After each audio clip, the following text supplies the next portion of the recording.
You know, you can tell a lot about someone by their preferences. Ladies, if a guy takes you on a date to Hooters, just take a good look in the mirror, delete his number, and be sure to block it to avoid that "you up" text at 2 a.m. Likewise, guys, if a girl you're interested suggests you spend the afternoon at the Women's March, or be her +1 to the vagina monologues, yes, that is a real thing. Step 1, light your phone on fire, grow a beard, and spend the rest of the weekend with the boys grilling out in front of the local PETA chapter. But when it comes to the picks of 2018 for the best books, music, and movies, former President Barack Hussein Obama tells us everything we already knew about him. I'm Ben Davies. This is Pure Hollywood. In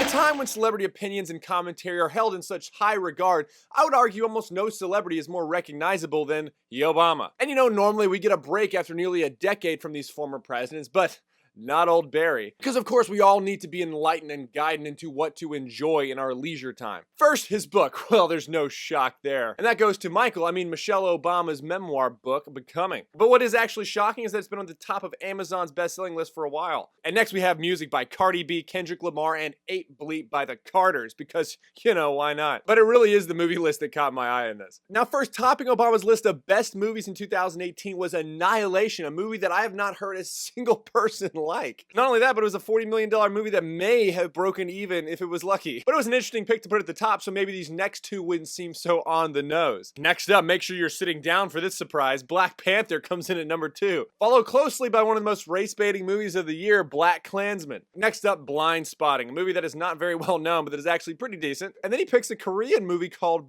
Burning. Okay. Anyway, next up we have The Death of Stalling. And stop me if you've heard any of these next films. Ready? Let's go. 8th grade, If Beale Street Could Talk, Leave No Trace, Minding the Gap. The Writer, Roma, which is also regarded as one of the most overrated films in this award season, other than Black Panther, of course. Then we have Shoplifters and Support the Girls. You know the one with the super racist white boss who's mean to his African-American manager who works at this Hooter-like restaurant? You know, so that narrative is perfect. And then we have Won't You Be My Neighbor. That's nice. So what do these picks tell you about Barack? Almost nothing, because almost nothing in these movies have anything in common. Which is odd, almost like he doesn't have a taste or a real opinion. Maybe that this list was contrived and put together. It's like it's predictable, pretentious, and awful all rolled into one. But there are 2 lines that we can follow in this list. One, there's a left-wing agenda in almost every single one of these movies. That's fine, no shock. I'm sure anyone that put this list together for him or himself has that lean anyway. Because I'm 99% sure he didn't watch all these movies. Because really, this list seems as fake and contrived as a Clinton vow. But what we can gather for sure is that Barack's opinion and beliefs, like the left's, is not in line with the general public. It's probably not in line with yours, because every single movie on this list has a worse review by viewers, you, the people watching them, than the elitist critics living on the coast and in cities who praised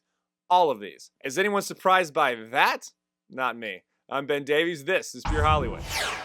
Did you enjoy that video? Of course you enjoyed that video. So now you need to become a premium member to the Rebel. That way you have first access to Pure Hollywood and the entire Rebel lineup.